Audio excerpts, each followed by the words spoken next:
All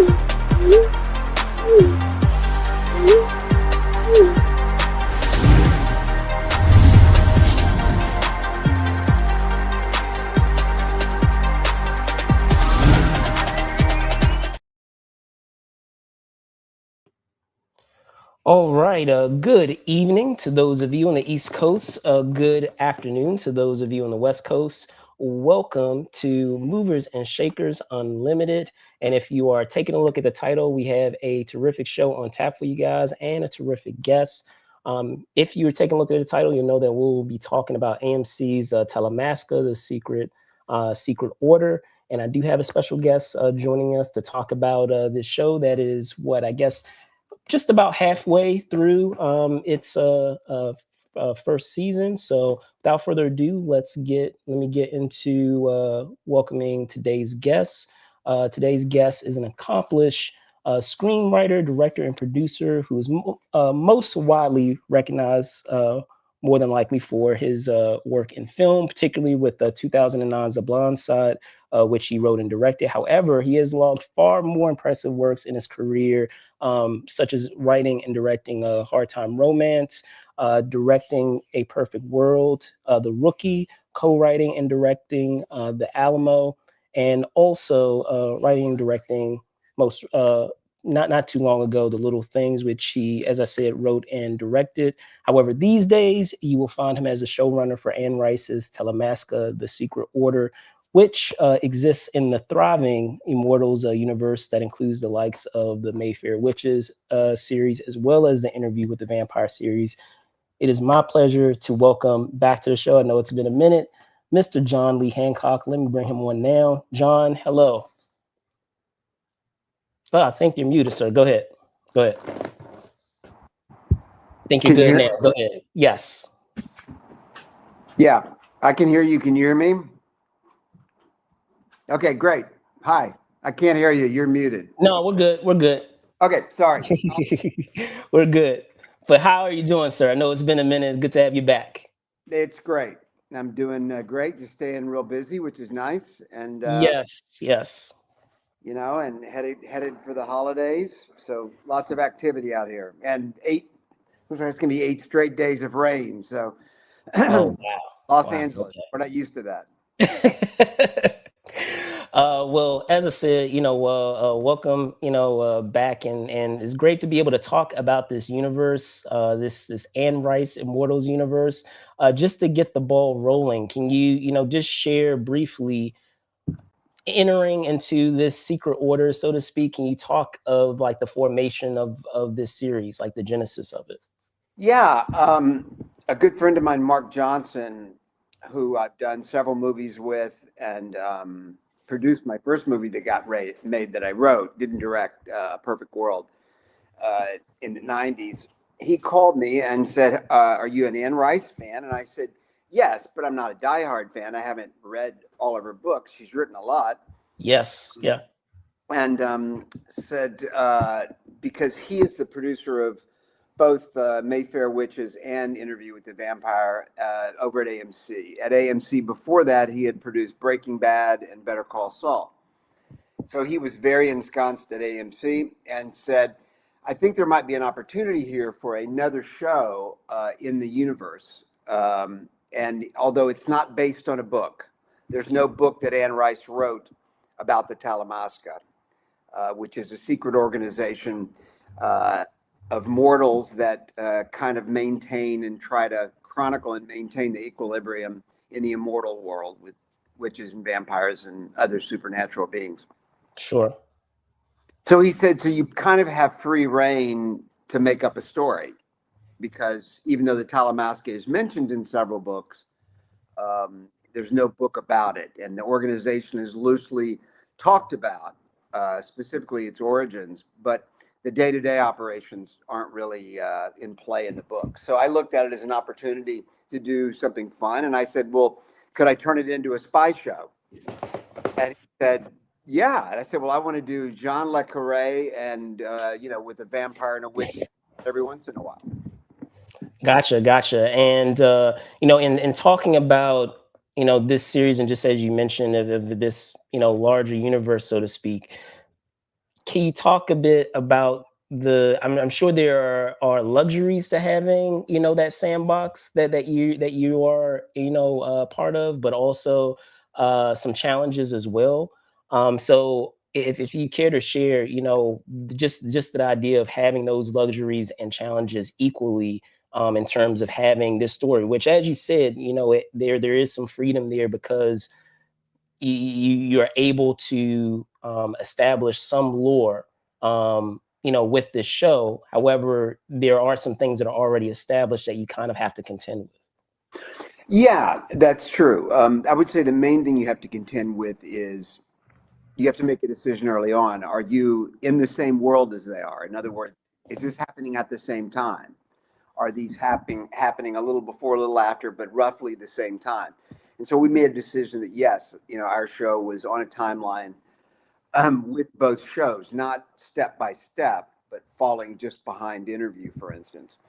And there's a benefit to that in that the time in which you're playing, and then but there's a detriment too, which is you don't necessarily get to draw from whatever Anne has provided in the books, because you can go, okay, I'm going to look at all the Talamasca agents that Anne ever talked about in the books, and you'd look at one and you'd go, well, this is a great character, but he's now dead. On the timeline, he's dead. Yeah. Right. Okay. Okay, this one's fantastic. Maybe we could use her. Well, she got turned into a vampire, and so you go, oh, okay, well, I can't use so, you know, but having two shows come before you is great, because Esther and Rollin, who are the showrunners for the other two shows, are both fantastic and really talented people, and so they paved the way. They paved the way in terms of the Immortal Universe. We look at ourselves as a standalone show. We're not reliant upon them for anything. Now, that said, there is some potential for crossover at times, and we're not looking. We look at it as opportunity, not obligation at all. So, you saw in episode 4, we're through 4 episodes now. Yeah. 6. We saw in episode 4, Justin Kirk, who plays Raglan James, sure, yeah. shows up. And it wasn't like, oh, this will be cool, we'll get somebody from Interview to come over. It wasn't that at all. It was we had devised a plot scenario that we went, well, who would absolutely be here in this room is Raglan James. So we It'll be on brand for him. Yes, for sure. He's out doing his own thing, gallivanting around the world, making deals. So that's wonderful that he can reprise that character from Interview and do something different, but in that same world. So. Gotcha. And to speak further on that, there are other Easter eggs and cameos, if you will, of characters that are mentioned, but also, even outside of Raglan, of having, Daniel as well appear even earlier. And so, just as you said, you said that in forming this show, it was already established of what characters specifically, would fit if there was an opportunity to potentially do something fun of doing so. No, I honestly, when I started writing, I didn't think about a single one of those things, because Gotcha. I wanted to create all brand new characters that didn't exist before. Mhm. So it's Helen, it's Jasper, it's Burton, it's Guy Anatole, it's Doris. So yeah, and if we had never crossed over and brought anybody in, that would have been fine too. We had our show that we knew had to live and die on its own. Gotcha. And and speaking of kind of the feel of the show in terms of kind of the academic, I feel like, component, the academia feel that you have with the show outside of the espionage. Um, can you share, with, as someone who has that background in with English as well as with law, with your upbringing, can you talk a bit about being able to incorporate those components into this show, into the makeup of this show? Sure. I mean, the way Anne described the Talamasca originally, I mean, their catchphrase is "We Yeah, watch, always there." That correct. I think initially they were just chronicling um, both events and probably rosters of covens and things like that, just keeping the history of witches and vampires and other supernatural beings, and not really stepping in too much. As it didn't take long before they realized that at times they were going to have to step in. And and I was told, they go, "Oh, well, this is an organization that just sits and reads books and writes in logs." And I said, "Well, that's not very interesting television." And then the more I read from Anne Rice and the Talamasca, I realized that Talamascans all the time are getting involved in witches and vampires' lives, and sometimes they're falling in love with them. Sometimes they're switching allegiances. So they're an active bunch. So I felt like it gave us free reign to open it up beyond the library, because a bunch of people sitting in a library writing and reading is not really, dramatic. Sure, sure, sure. I guess more so. I guess what I was meaning is along the lines of having a comfort with that with the, I guess, the terminology and the language that's involved in those worlds, and being able to incorporate that, I guess. But in speaking to the characters themselves, you were talking about just a moment ago of the characters that we have, the new characters that we have in this world, whether we're talking about Guy, whether we're talking about Jasper. Could you share with a character like Guy, who has this unique ability, right? That he's incorporating and utilizing thus far in this series. Could you also share in terms of putting this character, formalizing this character, how much of a challenge it could be with the character with that particular skill? Because I feel like it's very easy, based on the skill that he has, for you to be able to shortchange a lot of things that happen in the show. And obviously, he has to develop those abilities to progress further. Yeah, So could you share that? Because a sure. lot of times with other characters, yeah, go It's ahead. a good question, and because it's a dilemma. It really is. So one of the things we did was we tried to carefully identify this gift as not fully formed and realized, and also that he looked at it as a curse when he was a child and popped too many pills to dampen it down in his head. Yeah. Because if you've got somebody who can just willy nilly read minds, you There's no conflict. you never have to talk to anybody. There's nothing dramatic that ever happens. There's no negotiation about anything. So you don't have a series, you don't have a show unless you've got a guy just walking. Right. Right. Hmm. Um, Right. so yeah, so what you want to do is add your specific rules. I mean, there are some people that have the mind gift in Anne's world, and vampires certainly do. And she carefully put in her own backstops. Well, vampires can block it. Somebody can't read their mind, because otherwise, you'd have you could never keep a single secret, and there would be no bad guys, because bad guys keep secrets all the time. And if you know all the bad guys' secrets, you know the bad guy before they say anything. Yeah, absolutely. No reason why I asked that is, being a comics guy, and a lot of people out there know this too. This happens so often with like a character like Professor X when we're talking about X-Men, where like so Yeah, many times he has to be taken out of the equation plot wise, because like if you don't somehow remove him from the equation, the problem of whatever's going on would already be resolved and taken care of. So I was just yeah. curious. But You have to be careful about that, and that's why we gave Guy a kind of an ability at times, as it grows, to be on steroids a little bit, where he can penetrate even though he's blocked. He penetrates in episode one. Burton, played by Jason Schwartzman. yeah, awesome, by the way. Yeah, I loved that scene. Yeah, it was great. Yeah. so he was able to get in a little bit after Jason or Burton had blocked him, and it scares Burton. Like, oh, you've got skills, the kind of skills that are going to get you killed, my man. Yeah. So Yeah. you got to be careful out there.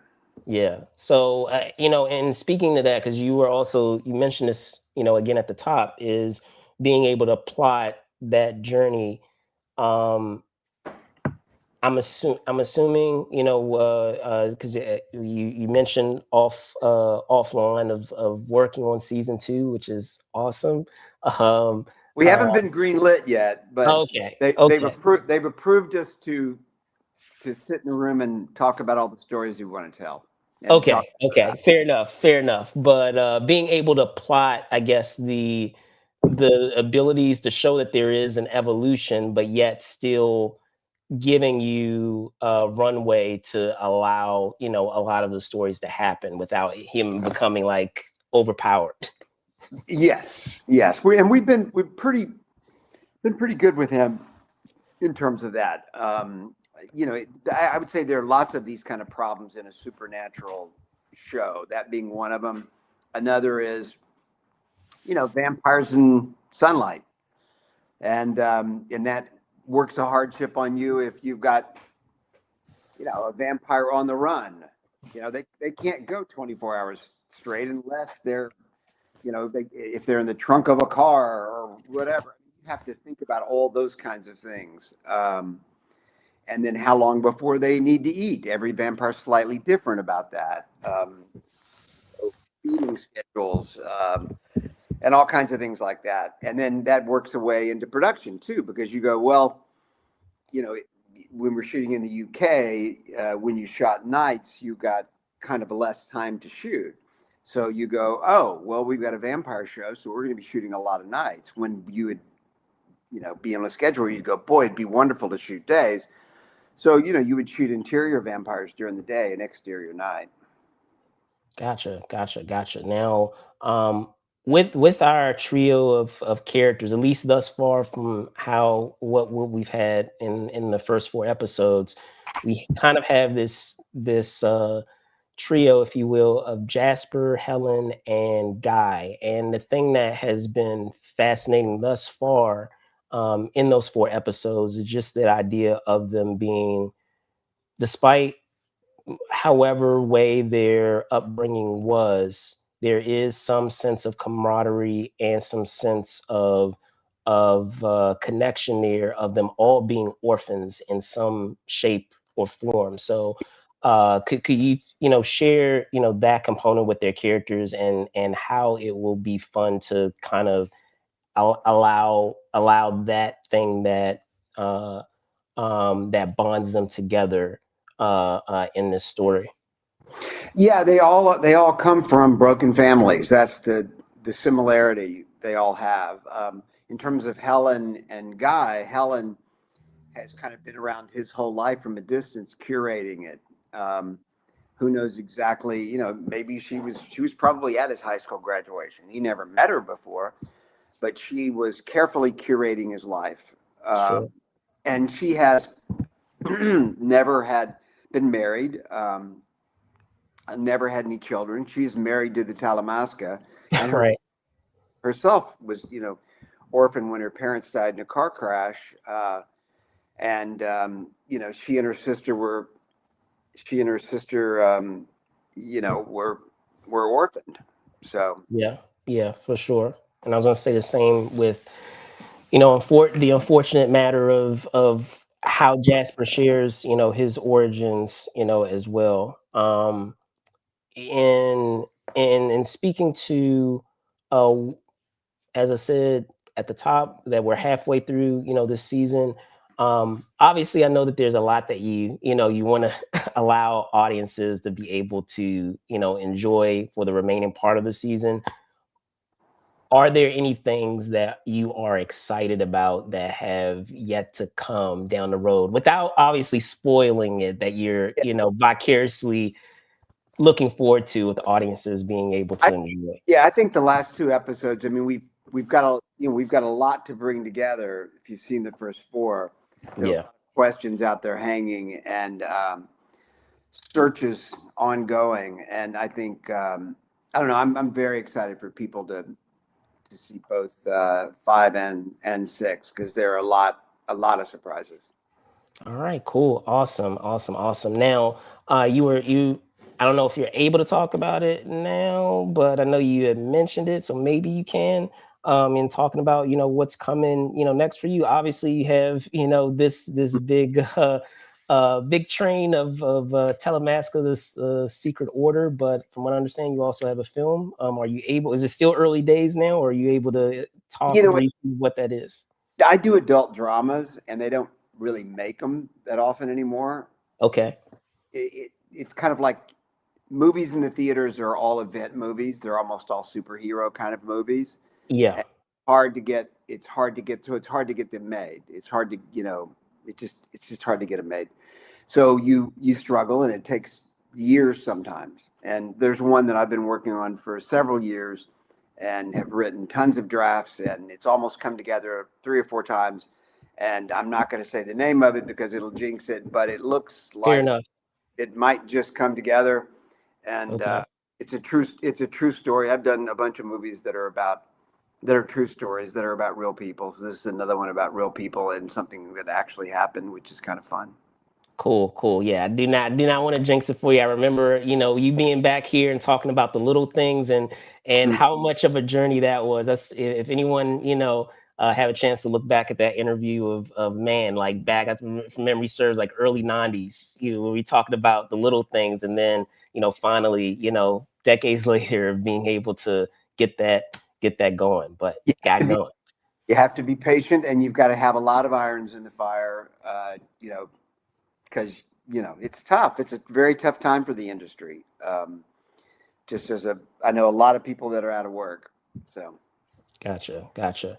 Well, John, it's always a pleasure to have you on here. If memory serves, I know you're not really a social media guy, so normally I provide this time for all of our guests to talk about. Oh, you can find me on such and such, and here and here and here. But I know for you, you try to stay clear of that. But as always, it's always a pleasure to have you here, and of course, for those of you out there, we have Talamasca, the Secret Order, which airs on Sundays on AMC and AMC Plus.